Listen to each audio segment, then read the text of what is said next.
He was trained to kill, but when he stood before a pregnant woman kneeling in the snow, he did something that changed everything. The regime wanted him to extinguish 2 lives, but his silent disobedience didn't just save a mother and her child, it saved generations. Decades later, the impossible happened.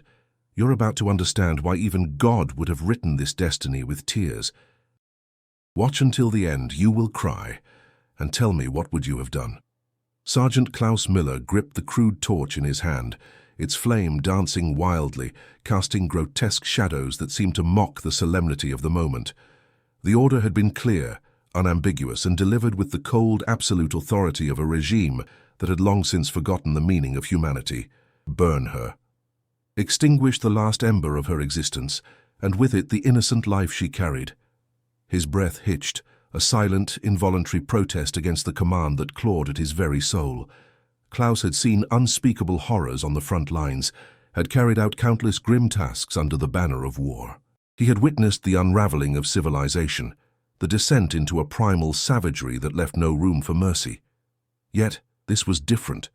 This wasn't a battlefield, a strategic target, or an enemy combatant. This was a woman, defenseless, pregnant, her spirit already ravaged by unimaginable loss.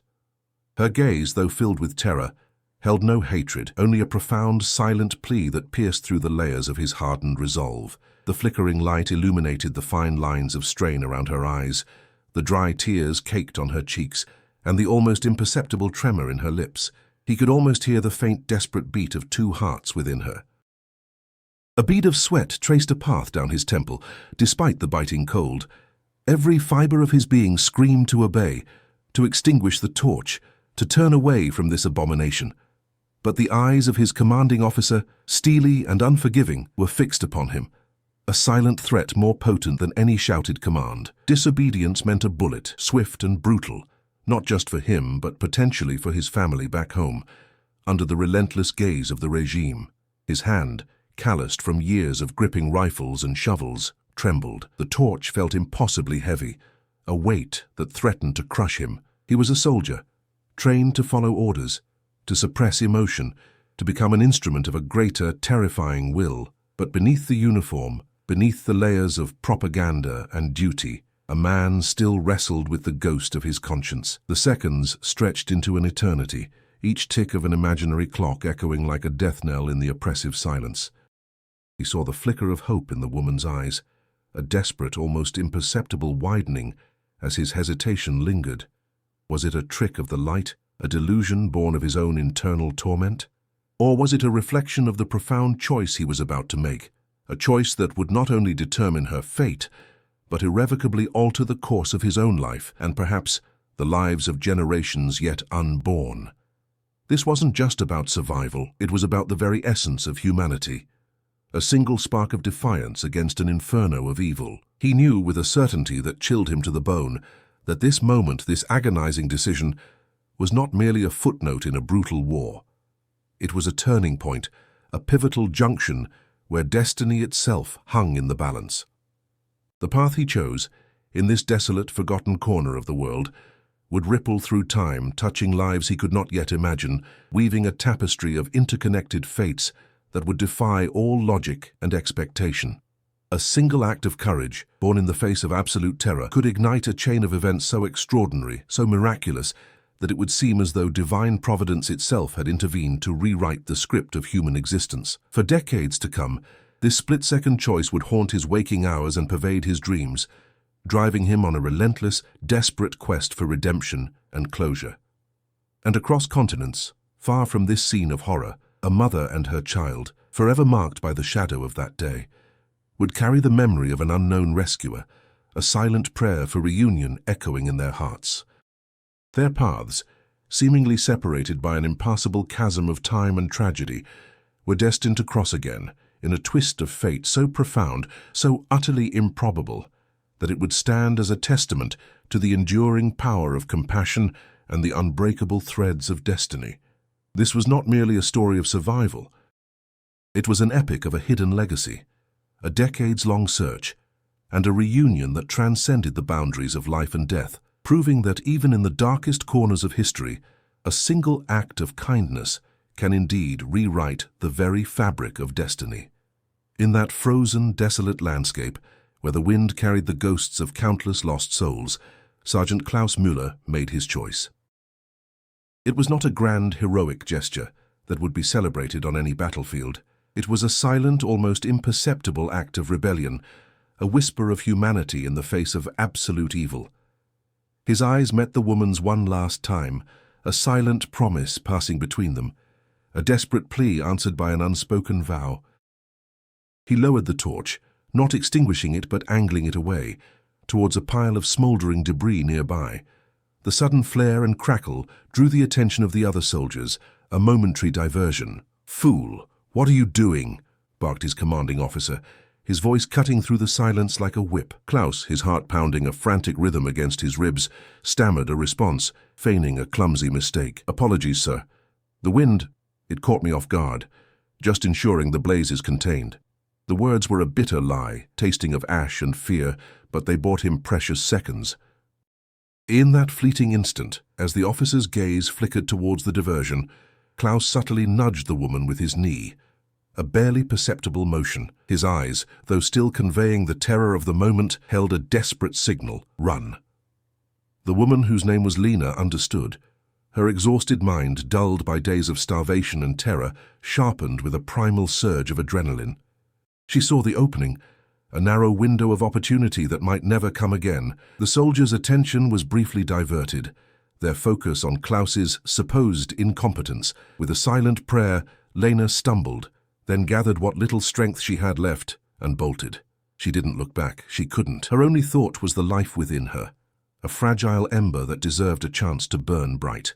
Klaus watched her go, every muscle in his body screaming for her to move faster, to disappear into the gathering gloom.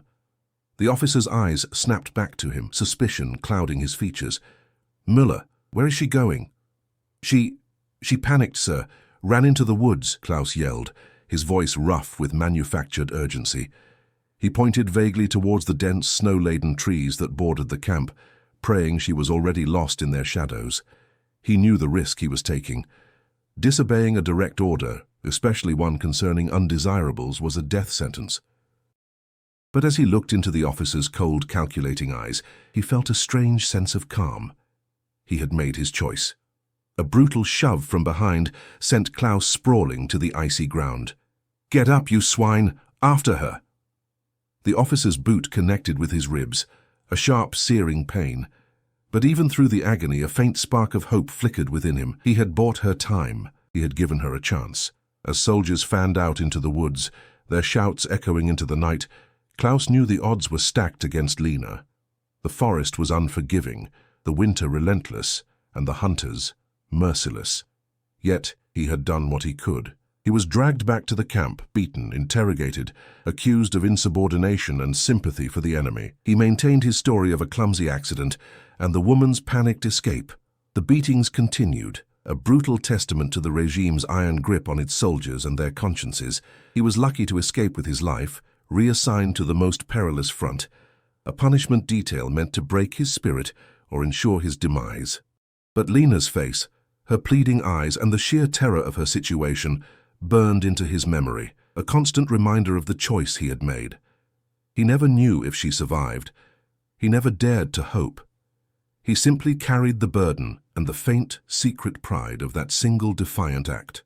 Lena, meanwhile, ran as if the hounds of hell were at her heels, which, in a sense, they were. The icy breath of the forest bit at her exposed skin, and the snow, thick and unforgiving, clung to her thin clothes. Every step was an agony, her pregnant body protesting against the exertion, but the image of the torch, the soldier's fleeting glance, and the desperate hope it ignited propelled her forward. She heard the shouts, the crashing through the undergrowth, the distant crack of gunfire, each sound a fresh wave of terror. She stumbled, fell, pushed herself up again, her hands raw and bleeding. Hours later, half frozen and utterly spent, she collapsed in a snowdrift, hidden beneath the low-hanging branches of a fir tree. Her strength was gone. The cold was seeping into her bones, and the pain in her abdomen was growing sharp and insistent.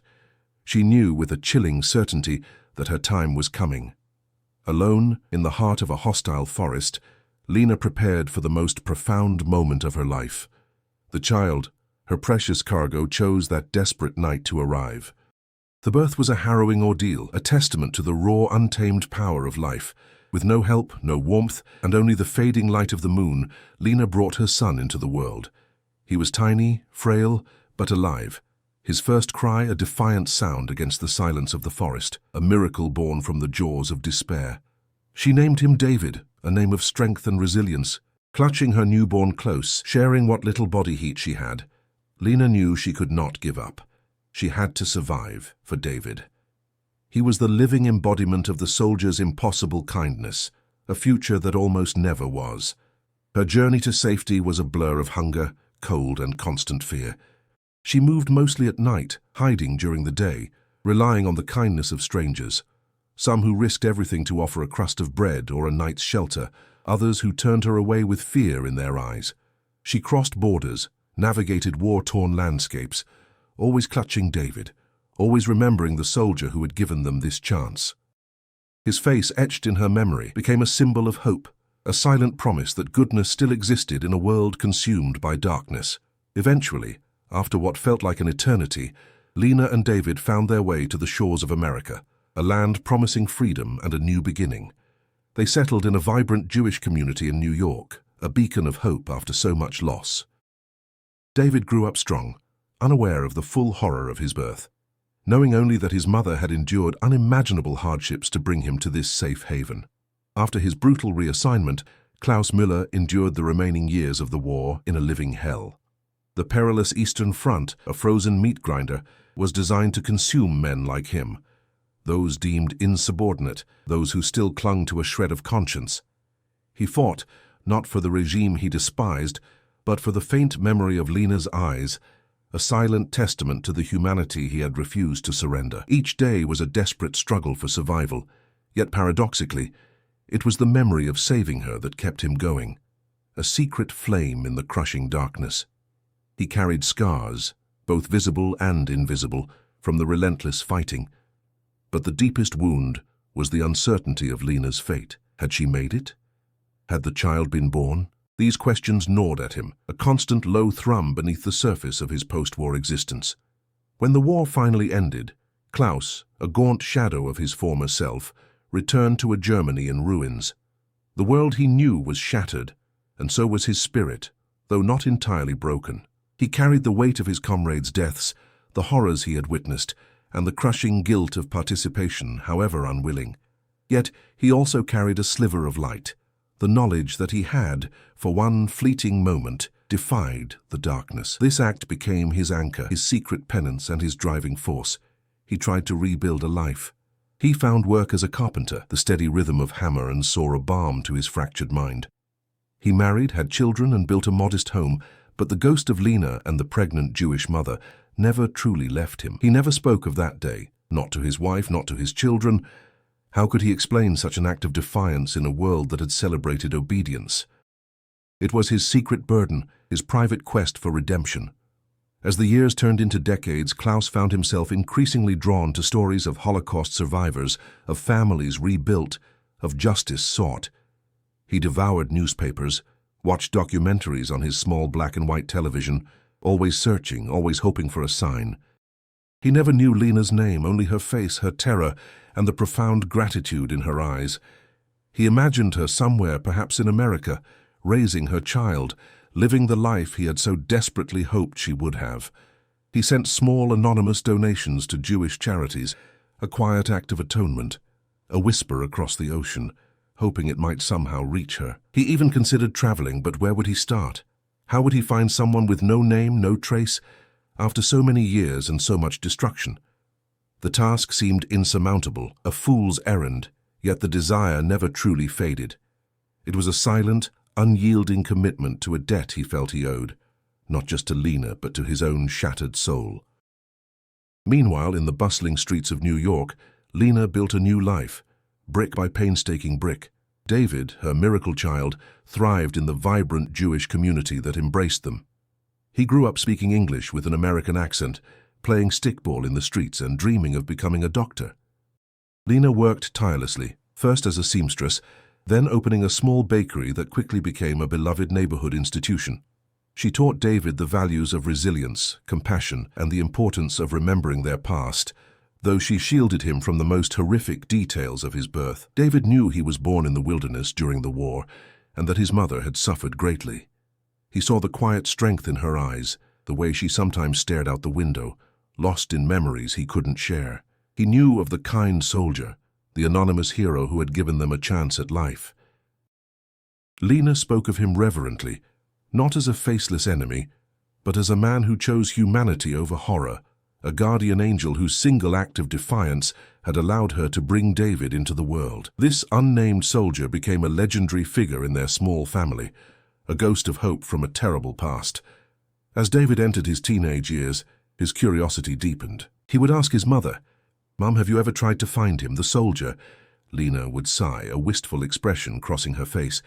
"David, honey, how would we? So many years have passed. So much was lost. It would be like finding a single grain of sand on a vast beach." But the longing in her voice was unmistakable. She carried his image, his silent plea for her to run, as clearly as if it had happened yesterday. It was a debt of gratitude she felt in her bones, a story unfinished, a chapter of her life that demanded closure. David, inspired by his mother's resilience and her unwavering belief in the soldier's goodness, began his own quiet search. He spent hours in libraries, poring over microfilmed newspapers, reading accounts of the war, searching for any mention of a German soldier who might have acted against orders. He learned German history, studied the structure of the Wehrmacht, trying to piece together a puzzle with almost no clues. He knew it was a long shot, a needle in a haystack, but the idea of finding this man, this unsung hero, became a personal crusade. He felt a profound connection to this unknown individual, the man who had quite literally given him life. The decades rolled on, marked by milestones in both their lives, yet the silent search continued. For Klaus, his quest was internal, a constant reflection and a subtle inclination towards acts of kindness, as if trying to balance the scales of a world gone mad. He retired, a quiet, unassuming man, his past a locked vault. He watched his grandchildren grow, their innocent laughter a stark contrast to the screams that sometimes echoed in his nightmares. He often wondered if Lena's child, now an adult, had a family, a life, a future. He hoped so profoundly. He occasionally wrote letters to historical societies, vague inquiries about acts of individual defiance during the war, never revealing his own involvement, always seeking a story that might mirror his own, a whisper of a name that might lead him to her. These letters, often unanswered or met with generic responses, were his only tangible effort, a testament to the immense difficulty of finding a single soul lost in the cataclysm of war. Yet, amidst the overwhelming silence of unanswered inquiries, the invisible threads of destiny continued to weave. David, now a respected professor of history at a prominent university in New York, never abandoned his quest. His mother's quiet strength, her unwavering belief in the good soldier, fueled his relentless pursuit. He leveraged his academic connections, spending countless late nights poring over newly declassified war documents, survivor testimonies, and obscure military records, often feeling like he was chasing a phantom. The sheer volume of human suffering from that era was immense, and finding one particular act of defiance, one anonymous soldier, felt like an impossible task. Then one crisp autumn evening, while sifting through a digitized archive of German military tribunals from the final years of the war, a peculiar entry caught his eye. A disciplinary report, dated precisely to the period his mother described, detailed the reprimand of a Sergeant Klaus Müller for gross insubordination and suspected sabotage during the processing of undesirables in a small, forgotten village in Eastern Europe. The location, the timing, the nature of the infraction, it all aligned with the fragmented pieces of his mother's memory. The report mentioned a chaotic scene, a momentary diversion, and the escape of a female prisoner. The details were vague, deliberately so, but for David, it was a thunderclap in the silence of decades. His heart pounded. Could this be him? This was more than a vague inquiry, it was a concrete lead. David spent weeks cross-referencing this report with every survivor account from that region he could find. He discovered a brief, almost incidental mention in the memoir of an elderly Jewish woman who, while recounting her own harrowing escape from a nearby camp, described seeing a pregnant woman vanish into the woods, during a moment of confusion caused by a German soldier who seemed to deliberately fumble a torch, drawing the attention of his superiors. The soldier, she wrote, was then brutally beaten. The pieces clicked into place with an almost unbearable precision.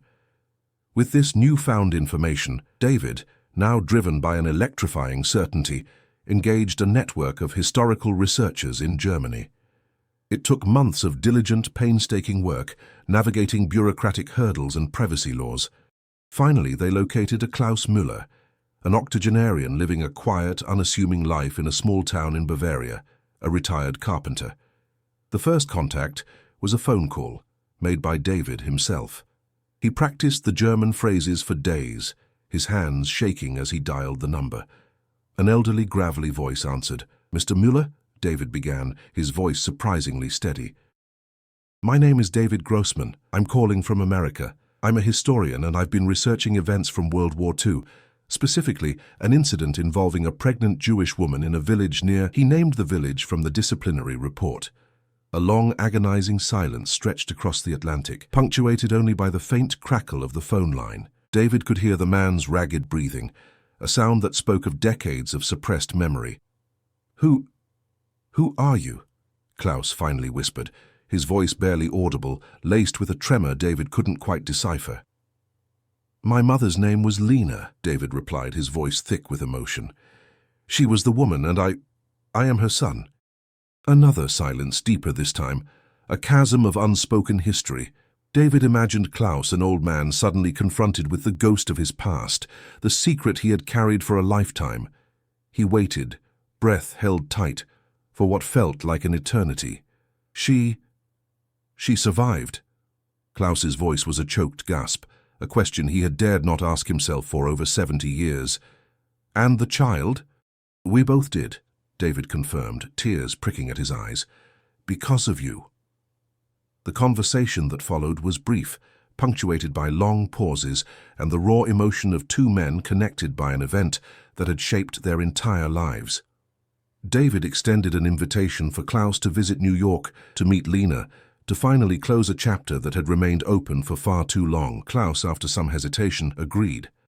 Weeks later, Lena stood at the arrivals gate at JFK Airport, her heart a drum against her ribs. She was an old woman now, her hair silver, her face etched with the wisdom of survival, but her eyes still held the same profound depth David knew so well. Beside her, David, now a man in his 60s, felt the weight of history pressing down on them both. When Klaus emerged from the customs area, a frail, stooped figure leaning on a cane, Lena recognized him instantly. Not by the uniform, not by the youthful vigor of a soldier, but by something deeper. The eyes. The same eyes that had held terror, then defiance, then a fleeting, desperate plea for her to run. He saw her too. The pregnant woman from his nightmares, now a matriarch, her face softened by time but still bearing the indelible mark of what she had endured, a lifetime of guilt, of unspoken prayers, of agonizing uncertainty, washed over Klaus in an overwhelming wave. He dropped his cane, his legs giving way, and David rushed forward to steady him.